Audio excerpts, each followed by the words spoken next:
तो अभी हमने टॉर्क की चर्चा कर ली, एंगुलर मोमेंटम की चर्चा कर ली। अब अपन पढ़ेंगे combined translation plus rotational motion.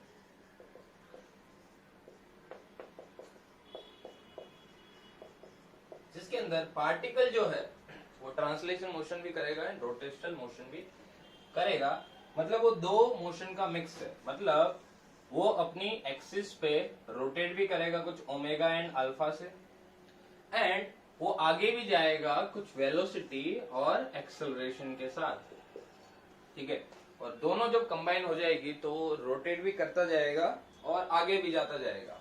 ठीक है, हमारे केसेस के अंदर हमें रोलिंग विदाउट स्लीपिंग पढ़ना रहता है। रोलिंग विदाउट स्लीपिंग का मतलब ये है कि लेट्स से कि कोई अगर एक टायर है वो गोल गोल घूम रहा है, ठीक है, जमीन पे ऐसे ऐसे गोल गोल घूम रहा है, तो वो प्योर रोलिंग कर रहा है। वो सिर्फ रोलिंग ही कर रहा है, वो स्लाइड नहीं कर रहा है। देखो स्लाइड होने का मतलब क्या है, अगर मैं पॉइंट्स ड्रॉ कर दूं ए बी सी डी, थोड़ी देर बाद अगर ये सिचुएशन ऐसी होगी ए बी सी डी, उसका मतलब ये स्लाइड कर रहा है। उसका मतलब ये जो बॉल ऐसे का ऐसा था वो ऐसे का ऐसे ऐसे स्लाइड कर रहा है, वो रोल नहीं कर रहा। रोल करने का मतलब क्या है कि रोल करने का मतलब क्या है कि अगर वो एबीसीडी इस तरीके से है तो थोड़ी सी इंस्टेंट के बाद में अगर उसकी मोशन निकालूंगा तो वो कुछ इस तरीके से रहेगी। ए कहीं इधर होगा, बी कहीं इधर होगा, सी कहीं इधर होगा, डी कहीं इधर होगा, ये घूमता चला जाएगा। ठीक है, without you can say slipping. ये स्लिप नहीं हो रहा है, ये प्योर रोल कर रहा है। हम प्योर रोल ही पढ़ेंगे। ठीक है, बाकी डिस्कशन अपने काम का नहीं है। तो इस टाइप की मोशन को अपन combined translation plus rotational motion नाम से जानेंगे। अब इस combined translation plus rotational motion के अंदर जो पार्टिकल्स है वो किस तरीके से मोशन करते हैं वो देखते हैं। चले, जैसे लेट से कि कोई पॉइंट अपन ले ले, इसका ए पॉइंट यहाँ पर है, ये ऐसे भी घूम रहा है और आगे भी जा रहा है। ठीक है, कुछ ओमेगा से घूम रहा है, उसके बाद कुछ v स्पीड से आगे भी जा रहा है, ऐसा दिया हुआ है। तो थोड़ी देर बाद क्या होगा, पॉइंट ए कहां पर होगा, ऐसे घूम रहा है तो गोला यहाँ पहुंच जाएगा एंड पॉइंट ए यहाँ पहुंच जाएगा, और आगे जाएगा, थोड़ी देर बाद यही पोजीशन यहाँ पर होगी, ये आगे भी जाता जा रहा है तो मैं उस हिसाब से बना रहा हूँ। थोड़ी देर बाद ए पॉइंट यहाँ पर होगा और लास्ट में ए पॉइंट वापस अपनी इनिशियल पोजीशन पे आ जाएगा। तो तुम्हें काफी बार ऐसे सवाल पूछा जाता है कि what is the path of the particle in case of combined translation plus rotational motion. तो देखो, अगर मैंने कोई पॉइंट ए एज्यूम किया है तो what is the path of this point A. ध्यान से देखोगे तो पॉइंट ए यहां से जा रहा है, फिर यहां जा रहा है, फिर यहां जा रहा है, फिर यहां आ रहा है, फिर यहां आ रहा है। तो this is the path of point on the, you can से ऑन द स्फीयर। तो इस टाइप की मोशन करेगा और इस टाइप के पाथ को अपन बोलते हैं साइक्लोइड। साइक्लोइड, ठीक है। तो जब भी तुम्हें ऐसे सवाल आए कि what kind of path the particle will take in case of combined translation plus rotational motion, so it is a type of cycloid path। ठीक है, तो cycloid path बनाएगा पार्टिकल। अब देखिए, लेट्स से कोई एक ऑब्जेक्ट है वो घूम रहा है, तो पॉइंट्स की वेलोसिटीज हम कैसे लिखेंगे। देखो, वो लेट्स से कोई object combined translation plus rotational motion कर रहा है, ऐसा दिया हुआ है कि वो रोटेट कर रहा है ओमेगा एंड अल्फा से और वो आगे जा रहा है v एंड a से। तो मुझे क्या हर एक पॉइंट की वेलोसिटी स्पीड वगैरह निकालनी आनी चाहिए, हर एक पॉइंट की। तो देखो, अगर मैं सिर्फ इसके रोटेशनल मोशन की बात करूं या पहले ट्रांसलेशन मोशन की बात करते हैं, only translation motion. Translation motion में ये हो रहा है कि कोई भी स्फीयर है वो आगे जा रहा है बस, v जितनी स्पीड के साथ, e जितने एक्सेलरेशन के साथ। तो अगर मैं इसके कोई भी 4 पॉइंट बना दूं, लेट्स से अगर a, b, c and d, तो कुछ इस तरीके से अपना a इधर है, b इधर है, c इधर है, d इधर है। तो अगर मैं सिर्फ ट्रांसलेशन मोशन की बात कर रहा हूं तो ये सारे के सारे जो पॉइंट है वो v जितनी स्पीड से आगे जा रहा है, राइट। और अगर मैं इसकी रोटेशनल मोशन की बात करूं तो हर एक पॉइंट की, इन्हीं चारों पॉइंट की मुझे वापस स्पीड भी लिखनी है। तो अगर ये पॉइंट ए बी वापस लिख लू मैं, तो देखो ए पॉइंट जो है रियलिटी में क्या हो रहा है कि ये स्फीयर ऐसे गोल गोल घूम रहा है। तो ए पॉइंट की अगर मैं स्पीड निकालूंगा तो अगर इसकी रेडियस आर है तो ए पॉइंट की स्पीड इस डायरेक्शन में आ जाएगी, वेलोसिटी उसकी वैल्यू क्या होगी ओमेगा आर टेंजेंशियल। उसी तरीके से बी की इस डायरेक्शन में, सी की इस डायरेक्शन में और डी की इस डायरेक्शन में। ठीक है, तो अपन यहां से लिख सकते हैं कि that is equal to omega R, सबकी वैल्यू किसके बराबर होगी ओमेगा आर। हम ये कौन सा वाला केस पढ़ रहे हैं, प्योर रोल वाला है ना, ये प्योर रोल कर रहा है, प्योर रोलिंग, या तो इसको बोलते हैं रोलिंग विदाउट स्लाइडिंग। ठीक है, तो ओमेगा आर आ गया। रियलिटी में ये जो मोशन हो रही है वो इन दोनों का मिक्स है, तो अगर इन दोनों को मैं मिक्स करूंगा, एड अप करूंगा, तो देखो सारे पॉइंट की अपन कंबाइंड वेलोसिटी लिख लेते हैं, A B C and D. तो जो ए पॉइंट है उसकी रोटेशन की वजह से है वेलोसिटी ओमेगा आर इस डायरेक्शन में, और ट्रांसलेशन की वजह से है v इस डायरेक्शन में, तो उसकी कंबाइंड वेलोसिटी क्या हो जाएगी v प्लस ओमेगा आर। उसी तरीके से पॉइंट बी है, उसकी इस डायरेक्शन में है ओमेगा आर और इस डायरेक्शन में है v, इसकी इस डायरेक्शन में है v, इस डायरेक्शन में है ओमेगा आर। सेम वे इस डायरेक्शन में है v और इस डायरेक्शन में है ओमेगा आर। राइट, मेन बात कि जब प्योर रोलिंग की बात करते हैं हम, जब प्योर रोल की बात करते हैं कि कोई भी ऑब्जेक्ट है वो प्योर रोलिंग कर रहा है, ठीक है, तो देखो प्योर रोलिंग का मतलब क्या है। प्योर रोलिंग का मतलब ये है कि ये वाला जो पॉइंट है वो ग्राउंड के रिस्पेक्ट में रेस्ट पर है। देखो रेस्ट पर तो कुछ नहीं है, मैं ये बताना चाहता हूं कि वो स्लाइड नहीं कर रहा है। स्लाइड नहीं कर रहा है मतलब ये आगे नहीं जा रहा है, ये जाएगा तो इधर जाएगा, घूमने की वजह से पीछे जाएगा, बट ये आगे नहीं जाएगा। मतलब ये नहीं हुआ कि किसी इंस्टेंट पे ये ऐसे स्लाइड कर जाए, नहीं ऐसा नहीं, वो घूम ही रहा है, रोटेट ही कर रहा है। ठीक है, तो अगर मैं प्योर रोलिंग की थोड़ी सी बात करूं तो मैं प्योर रोलिंग के अंदर लेट्स से कि कोई एक सरफेस है, सरफेस कुछ v1 जितनी स्पीड से जा रहा है, और यहां पर कोई एक स्फीयर है जो प्योर रोल कर रहा है। यहां पर कोई पॉइंट है A और यहां पर पॉइंट है B। ठीक है, तो जो पॉइंट A की जो स्पीड होगी that is equal two point B की speed in case of rolling. ठीक है, क्योंकि अगर ये दोनों इक्वल नहीं होगी, मतलब A पॉइंट कुछ आगे जा रहा होगा कुछ स्पीड से और B पॉइंट भी आगे जा रहा है, तो ये दोनों सेम होगी, तभी एक दूसरे के रिस्पेक्ट में रेस्ट पर रहेंगे। ये ऐसा समझो, जनरल नॉलेज ऐसा।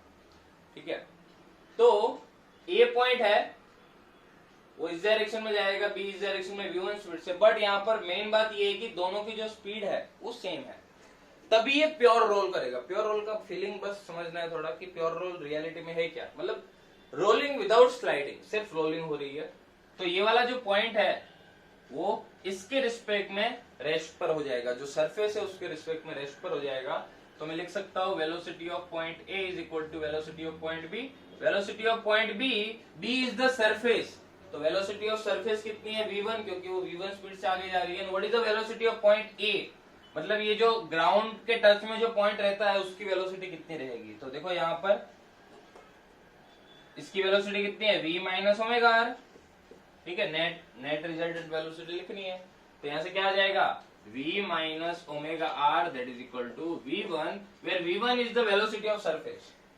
और मैक्सिमम केस में भाई अपन को जो सरफेस रहती है, जैसे ग्राउंड रहता है, वो तो रेस्ट पर ही दिया होगा ग्राउंड। अगर ग्राउंड रेस्ट पर दिया है तो v1 की वैल्यू क्या हो जाएगी 0, राइट। तो if v1 is equal to 0 तो अपन क्या लिख सकते हैं v is equal to omega R. So V is equal to omega R is a condition for pure rolling. ठीक है, which is the condition for pure rolling? V is equal to omega R. जब भी तुम लोगों को V is equal to omega R use करना हो तो तुम लोग यूज कर सकते हो, अगर ये प्रोवाइडेड है तो, कि particle is performing pure rolling. तो जैसे V की वैल्यू ओमेगा R हो गई या ओमेगा R की वैल्यू V हो गई, तो सारे पॉइंट की देखो वेलोसिटी अपन ऐसे निकालेंगे। ये पॉइंट है A, तो v प्लस वी आ जाएगा 2v, ये v is equal to omega R, तो v minus omega R will be equal to 0। इसका v इधर है और ये v इधर है, तो नेट रिजल्टेंट कुछ इधर आ जाएगा, इसकी वैल्यू क्या होगी √2v, और ये वाला पॉइंट का रिजल्टेंट वेलोसिटी इधर आ जाएगा, उसकी वैल्यू भी क्या आएगी √2v। ठीक है, तो इस तरीके से अपन को सारे पॉइंट की स्पीड मिलेगी। और यहाँ पर अगर मैं centre of mass of the body बोलूं, सेंटर ऑफ मास, तो वो कितने से जा रहा है, v से जा रहा है। ठीक है भाई, तो ये समझना है, राइट। तो सेंटर ऑफ मास यहाँ पर है, अब हर एक पॉइंट की स्पीड देखो तुम्हें मिल गई, 2v, √2v, 0 and √2v, direction भी पता चलनी चाहिए। तो इस तरीके से ये है बेसिकली अपनी प्योर रोलिंग, राइट, या तो combined translation plus rotational motion तुम लोग बोल सकते हो।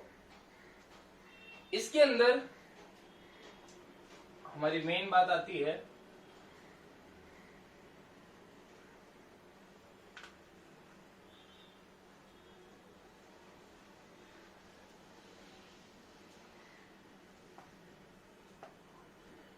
which is kinetic energy of rolling motion. Total kinetic energy in rolling motion. Let's say कोई पार्टिकल है जिसका मास है m, अब वो होलो स्फीयर हो सकता है, सॉलिड स्फीयर हो सकता है, सिलेंडर हो सकता है, डिस्क हो सकता है, रिंग हो सकता है, r रेडियस का है और वो प्योर रोल कर रहा है। So I need to find out the total kinetic energy of rolling motion. तो जब टोटल काइनेटिक एनर्जी निकालोगे तो यहां पर दो टाइप की काइनेटिक एनर्जी आएगी भाई। एक तो आएगी ट्रांसलेशनल काइनेटिक एनर्जी और दूसरी rotational kinetic energy. Translational kinetic energy body की हो जाएगी हाफ mv² और रोटेशनल काइनेटिक एनर्जी किसके बराबर हो जाएगी, हाफ I ओमेगा स्क्वायर। ठीक है, ओमेगा की वैल्यू तुम लोग लिख सकते हो। अब अगर ये प्योर रोल कर रहा है तो अभी हमने कंडीशन बताई, ग्राउंड है, ग्राउंड पे प्योर रोल कर रहा है। देखो ग्राउंड जब दिया है तो ग्राउंड की स्पीड तो 0 होगी, तो v इज इक्वल टू हमेशा ओमेगा आर होगा जब भी ग्राउंड पे तुम्हें प्योर रोलिंग दिया हुआ है। तो प्योर रोलिंग दिया हुआ है तो मैं लिख सकता हूँ v is equal to omega R, तो ओमेगा इज इक्वल टू क्या हो जाएगा, v बाय आर। बस उसको पुट करना है यहाँ पर, सो it will be half mv² plus half. अब देखो मोमेंट ऑफ इनर्शिया है ना, मोमेंट ऑफ इनर्शिया को हम क्या लिख सकते हैं, mk² भी लिख सकते हैं, या इसको अपन लिख सकते हैं हाफ नहीं, इसको कोई कांस्टेंट k इंटू या तो कोई कांस्टेंट a इंटू mr²।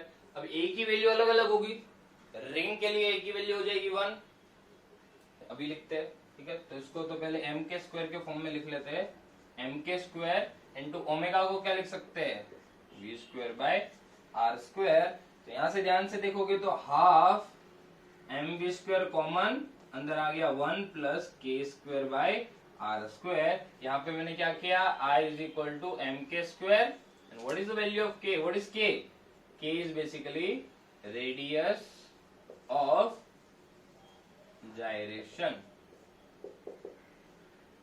ठीक है, रेडियस ऑफ जायरेशन पता होना चाहिए।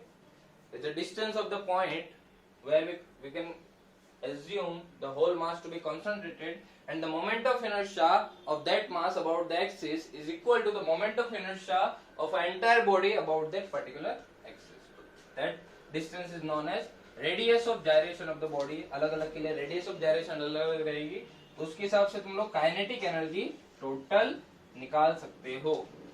ठीक है, या तो तुम्हें हाफ I ओमेगा स्क्वायर में दोनों कन्वर्ट करना पड़ेगा या हाफ mv² में कन्वर्ट करना पड़ेगा, ज्यादा आसान रहेगा हाफ mv² में कन्वर्ट कर लो। ठीक है, फॉर एग्जांपल अगर तुम लोगों को दिया हुआ है कि ये जो है वो सॉलिड स्फीयर है, ठीक है, अगर ये सॉलिड स्फीयर है, सॉलिड स्फीयर है तो फिर moment of inertia solid sphere की क्या हो जाएगी, मोमेंट ऑफ इनर्शिया इसकी हो जाएगी, कितनी हो जाएगी, 2/5 mr²। तो बस यहाँ पर वैल्यूज पुट करनी है, तो टोटल काइनेटिक एनर्जी क्या आ जाएगी, half mv² plus half I omega square. So it will be half mv square plus half I की value 2 by 5 mr square into omega is v square by r square. So it will be half mv square plus 1 by 5 mv square. So it will be 7 by 10 mv square. That is equal to total kinetic energy. Total kinetic energy which is combined translational plus rotational kinetic energy. K is the radius of gyration. अलग अलग body की radius of gyration निकाल सकते हो. ठीक है. अब देखो अगर मैं सिर्फ ट्रांसलेशन काइनेटिक एनर्जी की बात करता, ओनली ट्रांसलेशन काइनेटिक एनर्जी, वो कितनी होती है? Half mv square. Only rotational kinetic energy की बात करता तो वो क्या आती है? सिर्फ हाफ आई ओमेगा स्क्वायर. या तो हाफ आई ओमेगा स्क्वायर को तुम लोग इस तरीके के लिख सकते हो, half M K square into V square by R square. So it will be half M V square bracket में K square by R square. और टोटल एनर्जी है that is equal to half M V square 1 plus K square by R square. So if will take the ratio of kinetic energy, sorry translation kinetic energy, ratio ले लेता हूं मैं किसका? Translation kinetic energy, rotational kinetic energy and total energy. तो इसका ratio क्या आ जाएगा? देखो हर जगह half M V square cancel हो जाएगा, इसमें इसमें और इसमें. तो ट्रांसलेशन काइनेटिक एनर्जी 1, रोटेशनल के अंदर सिर्फ आ जाएगा K square by R square, और टोटल के अंदर क्या आ जाएगा? 1 plus K square by R square. So this is basically the ratio of all the energy: translational kinetic energy, rotational kinetic energy, and total energy of the object. ठीक है. In rolling motion, rolling motion के अंदर बस तुम्हें moment of inertia पता होनी चाहिए, बाकी अपन आराम से कैलकुलेट कर सकते हैं. राइट.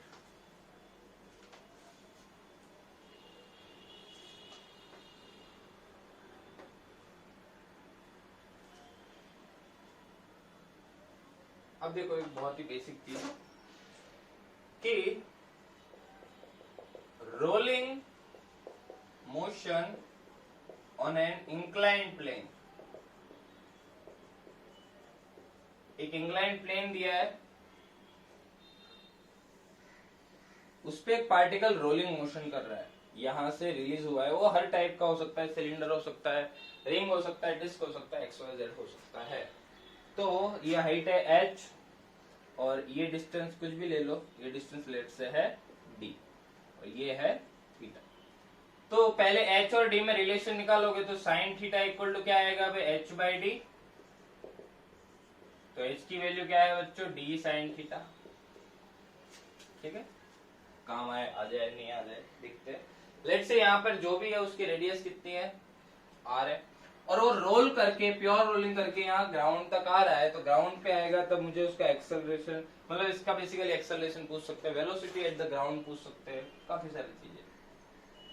तो रियलिटी में क्या हो रहा है? बॉल को जैसे ही मैंने यहाँ पर t इक्वल टू 0 पे रिलीज किया है तो वो बॉल नीचे आएगा रोल करता करता. प्योर रोलिंग दिया हुआ है, friction is sufficient for pure rolling, ऐसा दिया हुआ है, स्लिप नहीं कर रहा है ये. तो जैसे ही यहाँ से यहाँ आएगा तो इसकी पोटेंशियल एनर्जी डिक्रीज होगी. कितनी? mgh जितनी, अगर इसका मास है m, तो इसकी पोटेंशियल एनर्जी में जो डिक्रीज है वही होगा इसकी increase in the kinetic energy. ठीक है. तो अपन लिख सकते हैं कि decrease in potential energy that is equal to increase in kinetic energy at ground.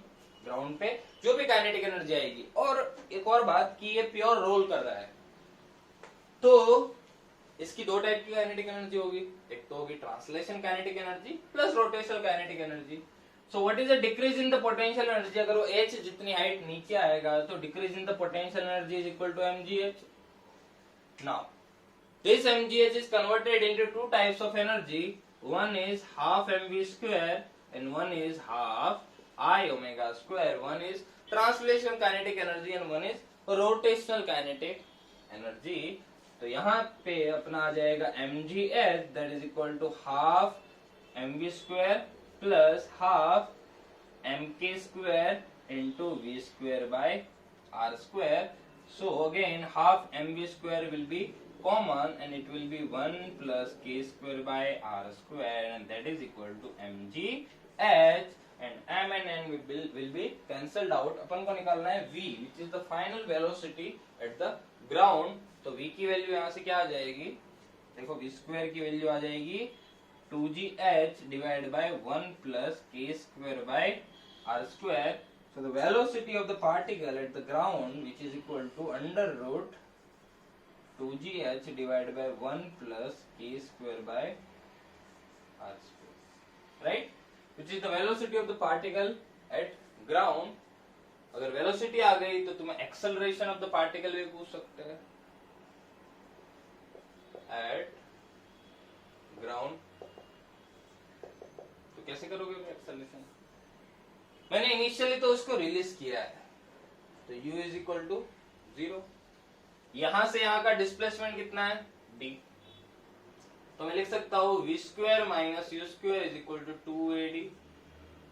ठीक है, v स्क्वायर की वैल्यू है 2gh divided by 1 plus k square by r square minus 0 is equal to 2 into acceleration of the particle into d, and the value of d is h by sin theta. देखो ध्यान से, ठीक है, क्योंकि अपन को h के term में generally निकालनी रहती है, d तो दिया है नहीं दिया है क्या फर्क पड़ता है. तो 2h कैंसल. तो what is the value of acceleration? It is equal to g sin theta divide by 1 plus k square by r square. ठीक है, तो अलग अलग ऑब्जेक्ट्स के लिए एक्सेलरेशन अपन लिख सकते हैं depending upon the value of k, where k is the radius of gyration of the body. ठीक है, तो अपने पास वेलोसिटी आ गई at the ground, then acceleration at the ground आ गया, और उसी तरीके से time taken for the particle to reach the ground ये भी आ जाएगा अपना. तो अपने पास d इज इक्वल टू क्या है, ut plus half A T square. तो t इज इक्वल टू क्या आ जाएगा, root 2d bye a. Clear है, और ये क्या आ जाएगा, रूट 2 इंटू डी की वैल्यू क्या है h by sine theta into acceleration की वैल्यू क्या है g sine theta 1 plus k square by r square. So it will be under root 2h by g 1 plus k square by r square, और यहाँ पर sine square theta और है, तो that is equal to time. ठीक है, तो इस तरीके से अपन टाइम निकाल सकते हैं, एक्सेलरेशन ऑफ द पार्टिकल निकाल सकते हैं, देन v भी निकाल सकते हैं, velocity of the particle at ground. अलग अलग पार्टिकल आएगा, सिलेंडर अपन ने रखा, ठीक है, या सॉलिड स्फीयर रखा, होलो स्फीयर रखा, उस हिसाब से सबकी वेलोसिटी ग्राउंड पे आ जाएगी, राइट? तो इसको नोट कर लो भाई. This is basically the rolling on an incline plane. Incline plane पे जब भी कोई भी पार्टिकल रोल करता है तो इस तरीके से अपन निकाल सकते हैं इसकी velocity at ground, right?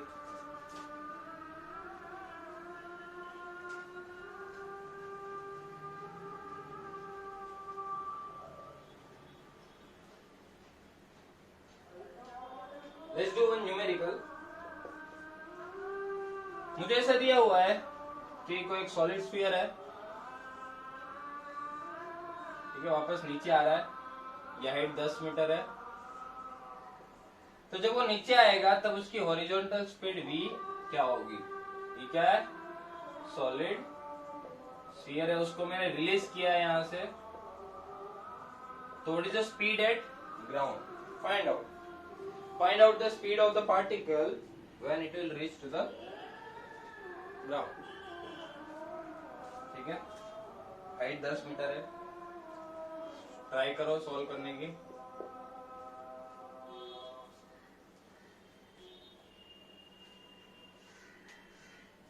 Right, तो यहां पर पार्टिकल की जो decrease in the potential energy है, that is increase in the kinetic energy of the body. So what is the decrease in the potential energy? mgh, and that is equal to half mv square plus half I omega square. वो translation kinetic energy और rotational kinetic energy में divide हो गया. ठीक है, formula देखो direct रटना नहीं है, तुम्हें पता होना चाहिए कि किस तरीके से फॉर्मूला हमने डिराइव किया है। तो it will be mgh that is equal to half, इसको कोई जनरलाइज हाइट h ले लो, है ना, half mv square plus half solid sphere ने इसको होलो स्फीयर ले लेते हैं, है ना, सॉलिड का मैंने ऑलरेडी बता रखा है, तो होलो स्फीयर है, तो आ जाएगा 2/3 mr स्क्वायर, और ये प्योर रोलिंग दिया हुआ है भाई, rolling, pure rolling, it is rolling without slipping, is equal to v square by r square. तो यहां से 2 और 2 cancel, r square cancel, so it will be mgh that is equal to half mv square plus 1/3 mv square, m cancel, and this will be 5/6 v square. So 5/6 v square that is equal to gh. तो v की value क्या आ गई बच्चों, √6 gh/5, ठीक है, that will be the speed of the particle at the ground। और उसी तरीके से तुम्हें ओमेगा भी पूछ सकते हैं, what is the angular velocity of the particle, so v is equal to क्या है, omega is equal to v/r, तो v आ गया √6 gh/5r स्क्वायर, ठीक है, अंदर ही ले लिया मैंने, तो ये आ जाएगा ओमेगा, ठीक है, तो ये r स्क्वायर हो जाएगा, तो ओमेगा की वैल्यू आ जाएगी कितनी, √6 gh/5r स्क्वायर, ठीक है। तो इस तरीके से तुम्हें पार्टिकल का वेलोसिटी पूछ सकते हैं वगैरह वगैरह। अब सॉलिड स्फीयर की जगह सिलेंडर दे दिया या कोई और ऑब्जेक्ट दे दिया, तो तुम्हें बस मोमेंट ऑफ इनर्शिया चेंज करनी है, के चेंज होगा, जो फॉर्मूला मैंने बताया था, फॉर्मूला याद रख, देखो हमें पता होना चाहिए कि किस तरीके से आया, बाकी सवाल तो भाई ऐसे ही होंगे, ठीक है। K square by R square का रेशियो भी तुम लोग याद कर सकते हो सीधा, K square by R square ratio, ठीक है। देखो अगर मैं बात करूं सॉलिड स्फीयर की, फिर अपने पास आएगा होलो स्फीयर, फिर अपने पास आएगा सॉलिड सिलेंडर, ठीक है, या अपने पास आएगा डिस्क, या आएगा रिंग, या आएगा होलो सिलेंडर वगैरह वगैरह। सॉलिड स्फीयर की मोमेंट ऑफ इनर्शिया क्या है, 2/5 mr स्क्वायर, इसकी है 2/3 mr स्क्वायर, सॉलिड सिलेंडर की है 1/2 mr स्क्वायर, डिस्क की है 1/2 mr स्क्वायर, और रिंग की है mr स्क्वायर। तो हमें क्या करना है, I इज इक्वल टू क्या करना है, mk स्क्वायर, और यहाँ I की वैल्यू जो है वो क्या आएगी, कुछ कांस्टेंट इनटू mr स्क्वायर, देखो हर किसी में कुछ कांस्टेंट इनटू mr स्क्वायर, तो हमें basically K square mm cancel, K square by R square की वैल्यू निकालनी है, that is equal to constant, तो एक particular constant which is coming, ठीक है। तो इसके लिए सॉलिड स्फीयर के लिए के स्क्वायर बाय आर स्क्वायर क्या आ जाएगा भाई, 2/5, 2/3, देखो ध्यान से कितना सही है, 1/3, 1/2 एंड 1। आई को एम के स्क्वायर के बराबर कर दो, ठीक है, तो वहां से तुम्हें के स्क्वायर बाय आर स्क्वायर का रेशियो आ जाएगा। तो तुम्हें अगर वो सीधा फॉर्मूला भी याद है तो भी तुम लोग आराम से निकाल सकते हो, ट्राई कर लेना, वही वाला आंसर आ जाएगा, ठीक है। तो ये हमने डिस्कशन किया combined translation plus rotational motion का, ठीक है। वेलोसिटीज पार्टिकल की क्या होगी, सबसे ऊपर वाले की 2v रहेगी, ये वाला पार्टिकल जो है वो रेस्ट पर रहेगा ग्राउंड के, ठीक है। और इस तरीके से अपन rolling motion on an inclined plane के अंदर काइनेटिक एनर्जी टोटल निकाल सकते हैं। ये सारी चीजें पता होनी चाहिए, राइट। बाकी देखते हैं अगले लेक्चर में।